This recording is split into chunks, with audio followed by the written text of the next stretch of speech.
Good evening, everyone. I'm Sam Rogers. Since Russia launched its invasion into Ukraine more than 1 month ago, the United Nations High Commissioner for Refugees estimates more than 4 million people have fled Ukraine since. Now, after spending a month in Poland, one Ukrainian native has found safety here in Maine. News Center Maine's Sean Stackhouse spoke with her today. I didn't want to leave my home, but I understood that I have to do that. Now in Old Orchard Beach, Ukrainian native Kristina Kniaziuk is safe, but her mind weighs heavily on the atrocities happening in the country she once lived. I feel comfortable, definitely. But I'm always nervous when I'm reading on news, every time.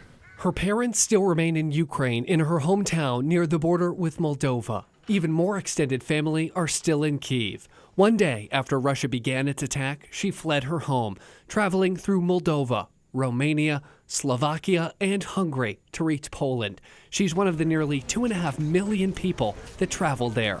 Huge lines on the border, like hundreds of cars, hundreds of people. Every time we waited probably for at least 10 hours at each border to get through. As the refugee crisis unfolded and the war raged on, her fiancé Lonny dropped everything and traveled to her in western Poland. Well, at the time, I didn't think I could bring her back, to be honest. I didn't think that it was a possibility, so I was just trying to be there to comfort her. But after working with churches and nonprofits and traveling around the world, the two were able to return to the United States through humanitarian parole, crossing the border in Tijuana, Mexico, and flying into Maine late Friday night.